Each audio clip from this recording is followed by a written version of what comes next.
Foreign service একাডেমিতে চলছে ঐকমত্য কমিশনের সংলাপ, আগামী মাসে জুলাই সনদ ঘোষণার আশা।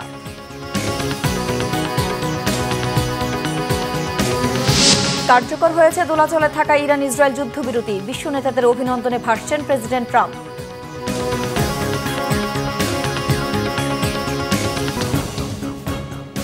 দেখছিলেন ক্রাউন সিমেন্ট সংবাদ ছিল, এবার বিস্তারিত। জাতীয় স্বার্থে রাজনৈতিক দলগুলোকে ছাড় দেওয়ার আহ্বান জানিয়ে জাতীয় ঐকমত্য কমিশনের সহ সভাপতি অধ্যাপক আলী রিয়াজ বলেছেন, সবাই ঐক্যবদ্ধ থাকলে জুলাই মাসের মধ্যেই জুলাই সনদ ঘোষণা করতে চায় কমিশন। বুধবার ফরেন সার্ভিস একাডেমিতে জাতীয় ঐকমত্য কমিশনের দ্বিতীয় ধাপের ষষ্ঠ বৈঠকের স্বাগত বক্তব্যে এসব কথা বলেন তিনি।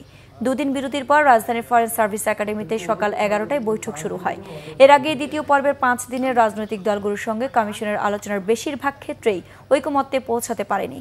এ পর্বে ঐকমত্য প্রতিষ্ঠার লক্ষ্যে দলগুলোর সঙ্গে ধাপে ধাপে মোট 20টি বিষয় নিয়ে আলোচনা করবে কমিশন। আজ আলোচ্যসূচিতে রয়েছে সংবিধান ও রাষ্ট্রের মূলনীতি, জাতীয় সাংবিধানিক কাউন্সিল, দ্বিকক্ষ বিশিষ্ট পার্লামেন্ট, রাষ্ট্রপতি নির্বাচন ও নারী প্রতিনিধিত্ব।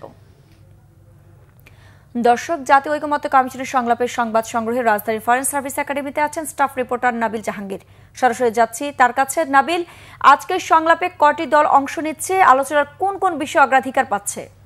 আইরিন, আপনি জানেন যে জাতীয় ঐকমত্য কমিশনের সাথে রাজনৈতিক দলগুলো যে আলোচনা, এটি কিন্তু আজকে দ্বিতীয় ধাপের ষষ্ঠতম বৈঠক, এবং আজকের এই বৈঠকে আমরা জানতে পেরেছি যে 30টি রাজনৈতিক দল এখানে অংশগ্রহণ করেছে। আপনি জানেন যে আজকে যে আলোচনা সেটি আসলে মূলত 5টি বিষয় আজকের আলোচনায় অগ্রাধিকার দেওয়া হচ্ছে। তার মধ্যে রয়েছে রাষ্ট্র এবং সংবিধানের যে মূলনীতি, জাতীয় সাংবিধানিক যে কাউন্সিল এনসিসি, দ্বিকক্ষ বিশিষ্ট সংসদ এবং হচ্ছে আপনার রাষ্ট্রপতি নির্বাচন পদ্ধতি এবং সংসদে যে নারী প্রতিনিধিত্ব, সেই বিষয়টি কিন্তু আজকে আলোচ্য সূচিতে রয়েছে। আপনি জানেন যে এর আগের সবশেষ যে আলোচনা, সেখানে কিন্তু প্রধানমন্ত্রী যে মেয়াদ সেটি নিয়ে আলোচনা হয়েছে এবং সংবিধান ও রাষ্ট্রের যে মূলনীতি, এই দুইটি বিষয়ে আলোচনা হয়েছিল। এবং তখন আমরা দেখেছি যে প্রধানমন্ত্রীর যে মেয়াদ নিয়ে যে দলগুলো কিন্তু দুই ভাগে বিভক্ত ছিল। বিএনপি সহ 3টি দল কিন্তু তারা এই বিষয়ে দ্বিমত পোষণ করেছে, এবং অন্যান্য রাজনৈতিক দলগুলোকে আমরা দেখেছি তারা বলেছে যে প্রধানমন্ত্রী মেয়াদ সেটি 10 বছর রাখার বিষয়ে তারা একমত পোষণ করেছেন। এবং আজকে কিন্তু আলোচ্যসূচিতে এই বিষয়টি নেই, তবে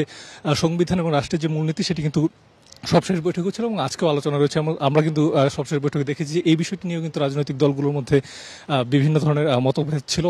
কেউ কেউ কিন্তু বলেছেন, বিশেষ করে বাম ঘরানা যে রাজনৈতিক দলগুলো রয়েছে তারা কিন্তু বলেছেন যে 72-এর যে সংবিধান সেখানে যে মূলনীতি রয়েছে সেটি রাখা উচিত, এবং জামাত, এনসিপি সহ বেশ কয়েকটি দল বলেছে যে এই 72-এর সংবিধানের যে মূলনীতি সেটি পরিবর্তন করা উচিত। আইরিন।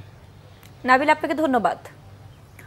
প্রধান উপদেষ্টা ডক্টর মোহাম্মদ ইউনূস বলেছেন, পরিবেশ ধ্বংস করে আমরা নিজেরাই বিপর্যয় ডেকে আনছি। প্লাস্টিক ব্যবস্থা ঠিক না থাকায় জীববৈচিত্র্য ধ্বংসের মুখে পড়েছে বলে মনে করেন তিনি। বলেন, পরিবেশ রক্ষায় নতুন দৃষ্টিভঙ্গি নিয়ে এগোতে হবে। বিশ্ব পরিবেশ দিবস ও মেলার উদ্বোধনী অনুষ্ঠানে এসব কথা বলেন প্রধান উপদেষ্টা। যদি আমাদের লাইফস্টাইল পরিবর্তন না করি, এই যুদ্ধে সামগ্রিকভাবে মানুষের পরাজয় অবধারিত, এর থেকে মুক্তি নাই। কিভাবে আমরা জীবন যাপন করব তার মধ্যে এটা লিখিত হয়ে গেছে ফলাফল।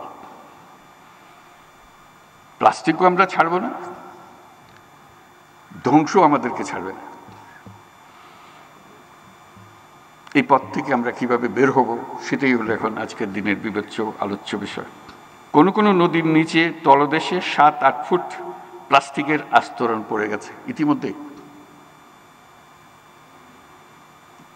এটা শুধু উদ্বেগজনক নয়, এটা ভয়ঙ্কর।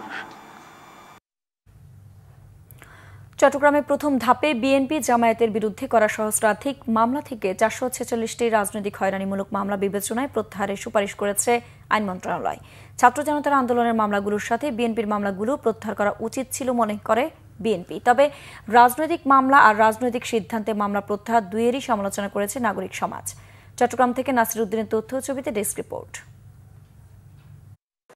আওয়ামী শাসনামলের 1.5 দশকে চট্টগ্রামে বিএনপি ও অঙ্গ সংগঠনের নেতাকর্মীদের নামে মামলা হয়েছে প্রায় 30,000। এর মধ্যে শুধু চট্টগ্রাম মহানগরীর নেতাকর্মীদের নামে হয়েছে 6,000 মামলা।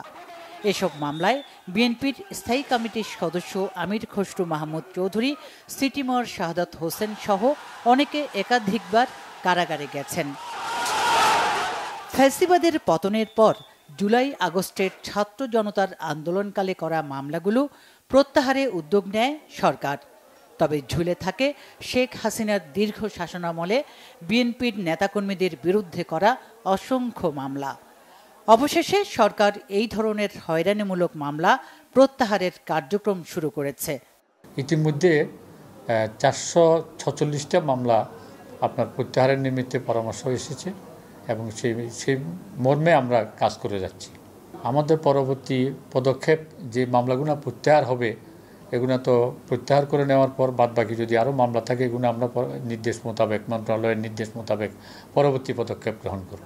তবে বিএনপি নেতাকর্মীদের বিরুদ্ধে সব মামলাই হয়রানিমূলক উল্লেখ করে তা প্রত্যাহারের দাবি জানালেন city mayor doctor Shahadat Hossain.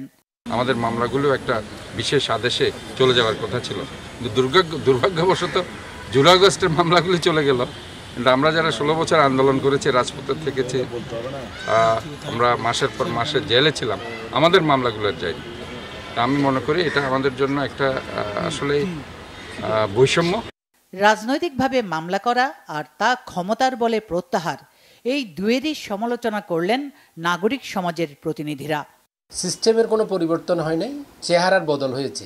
চাঁদাবাজি, ঘুষ, দুর্নীতি, অনিয়ম, মামলা দায়ের, মামলা প্রত্যাহার এবং নতুন করে আরও অনুষঙ্গ যুক্ত হওয়া ছাড়া চুল পরিমাণ পরিবর্তন হয় নাই, বরং মানুষের, নাগরিকদের হয়রানি ভোগান্তি বেড়েছে।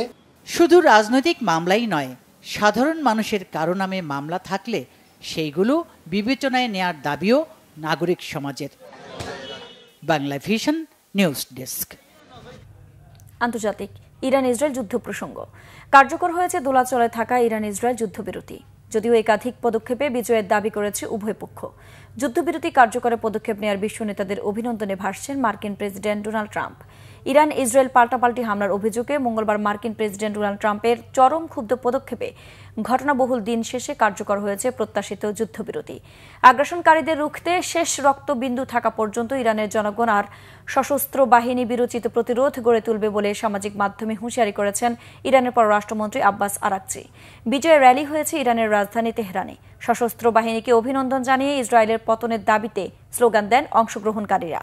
বাড়তি সতর্কতা হিসেবে বুধবার বিকাল 4:30 পর্যন্ত সব ধরনের ফ্লাইটের জন্য ইরানের আকাশসীমা বন্ধ রাখার ঘোষণাও এসেছে।